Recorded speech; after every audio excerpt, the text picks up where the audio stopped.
Welcome to Life Happens, where Texans come to protect their legacy and prepare for the second half of life. Join your host, attorney Kim Hegwood of Your Legacy Legal Care, and our weekly guest as we navigate the challenges that emerge as life happens.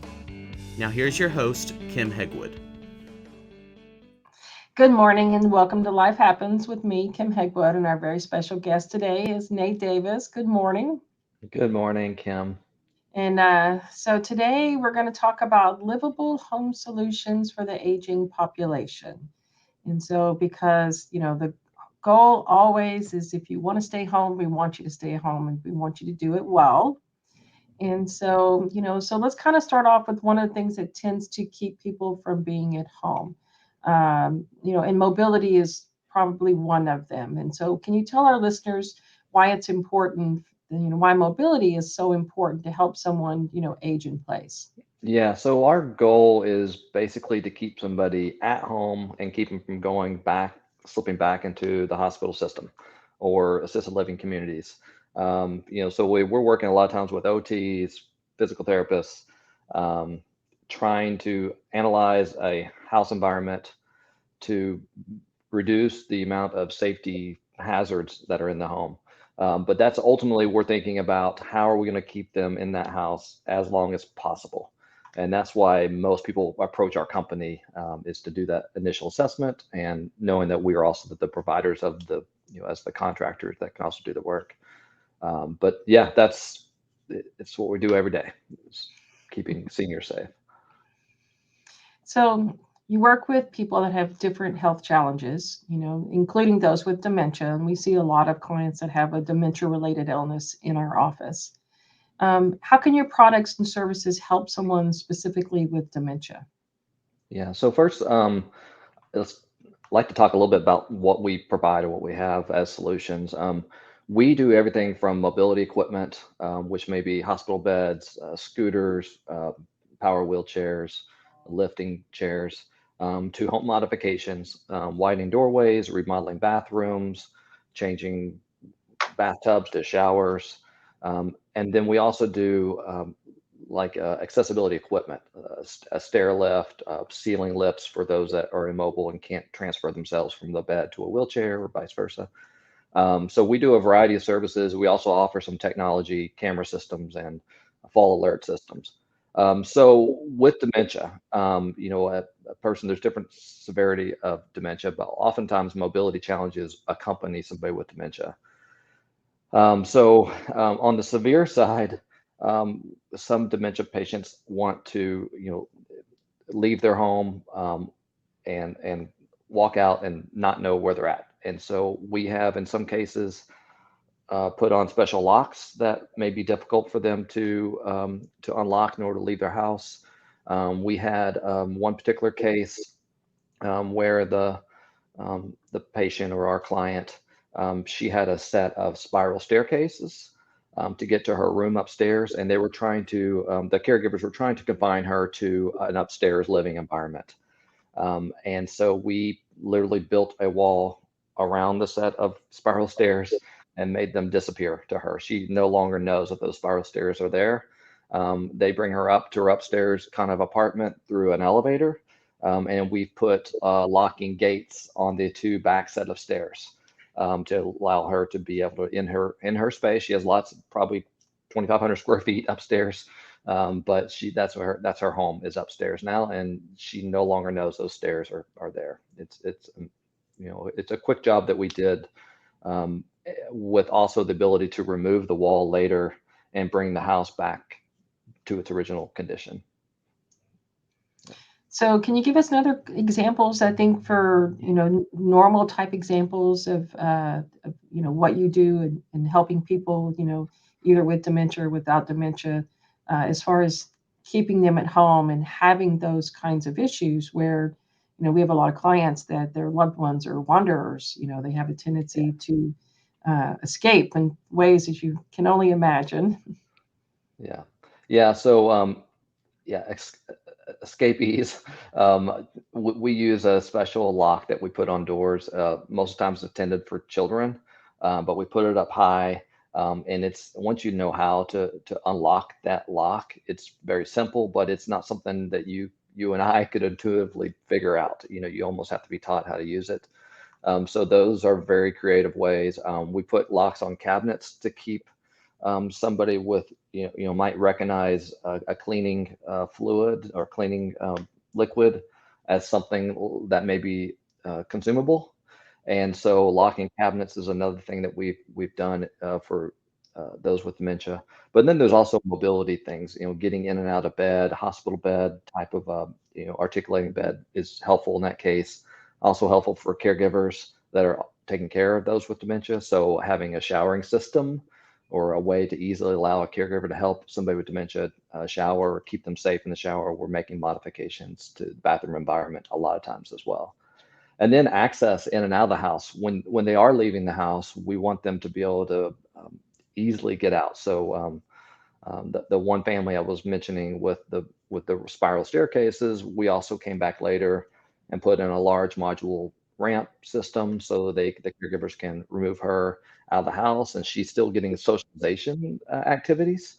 And so that's good to get her out, get around her friends, and get her familiar with the environment that she's used to. So, you just mentioned earlier that you'll do a lot of modifications, for homes, that allow someone to, age in place. And so, what would you consider the top home modifications that help, clients age in place, gracefully? Yeah, so let's start with there's three basic design features of a home that allows somebody to age in it successfully. One is a zero entry into that house. So some way that there's not a step to get in. The second is wide hallways and doorways, which is a problem in a lot of homes. And the third is single level living.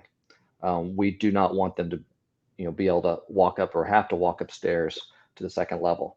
So those are the three main design features, and only 4% of the homes in the United States have all three of those design features. And so we're very busy, honestly, modifying homes to create larger doorways. Almost every home in Houston area, that door to get back into the toilet, what we call the toilet closet, is 24 inches wide. Wheelchair is going to be 27 inches wide. It just doesn't fit. So we're widening that door a lot. Getting in and out of the house, even the smallest steps are tripping hazards. And I've yet to come across a home here in Houston that did not have a step to get into the home. And there's a lot of simple things to help alleviate that step. Ramping the sidewalk directly up to it is the most natural way of doing that. And then showering. Bathrooms are very dangerous places, a lot of hard surfaces. A fall in the bathroom can really set somebody back permanently, honestly.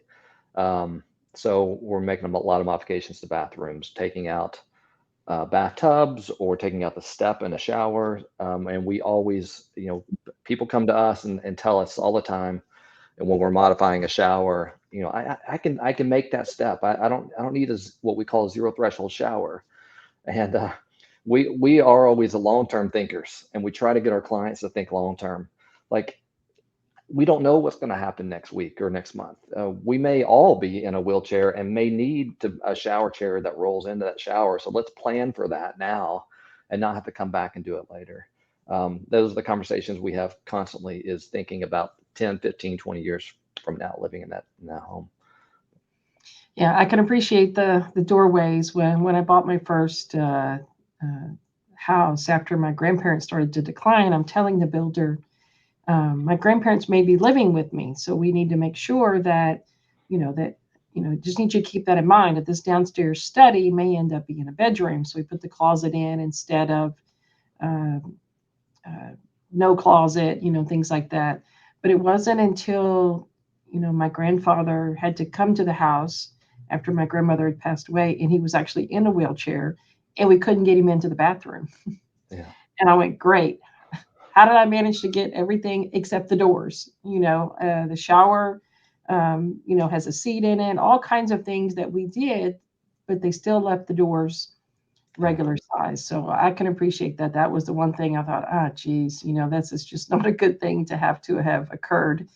And Yeah, and so yeah, and sorry. They're, like they're still building new homes that are being built today in senior communities are still they're still putting steps. That front door has a step to get in it. They might widen all the doorways, or they forget to widen the toilet closet doorway. Or there's a step to get into the shower. Like they're really close, but they're just not all the way there. And it's real simple. Any new home construction, I'm like, I don't care if you're 70 years old or 20 years old, always pour that sidewalk up to the step. There's no reason not to. Just yeah, pour it up, make it a ramped entry into the home. Uh, but it never fails. They just don't. yeah, it'd be easier moving in and out if you had it that way too. Yeah, exactly. So, definitely.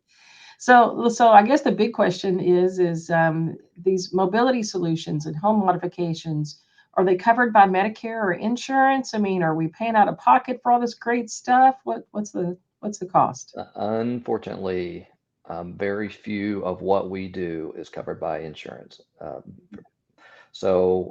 Insurance, we joke about it. When you go into the hospital system, let's say you have a fall and you get through rehabilitation, you learn to walk again or whatever, you're able to get discharged home. They'll send you home with a wheelchair, but they won't send you home with a ramp to get in the front door. And so it's like, that's just our insurance system right now. That's where Medicare is. There are some agencies out there, lobbyists out there trying to create bills and laws to help cover some of these home modifications. We're getting close on a couple, but there's still no coverage with Medicare. Medicare, even lifting recliners or lift chairs.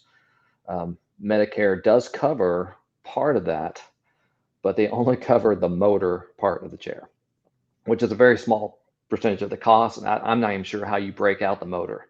I don't Yeah, either. so it's strange, but that's because I don't want to pay for a new recliner for somebody, but they will pay for the lifting mechanism, or 80% of it. Yeah, So, interesting. yeah. So if someone has a house that evidently there's a lot of people out there, probably including me, that need some mobility, need some repairs, need some things done so their loved ones can stay at home. How do they find you, Nate? Best place is our website, www.livewellmobility.com. You can call into our office. Somebody will pick up the phone every time you call. Our number is 833-548-6447. Or you can reach me directly at nate.davis@livewellmobility.com. But we've got a pretty good sized team. There's 14 of us right now. We continue to add new people to our team. So somebody's going to be there to answer the phone. We have an office manager that's always in the office, and she can direct you to the right person if you need an assessment or you need to look at a home elevator, or we do have a home elevator in our office that you can ride and experience what that's like. So there's there's a lot of resources just coming in, but we do ask you to schedule an appointment before you just pop in, because we are oftentimes out in the homes of our clients and not in that office or warehouse space. Perfect. And so thanks, Nate. Always good advice, and so happy to have you on the show. Thanks, Kim. Thanks for having me.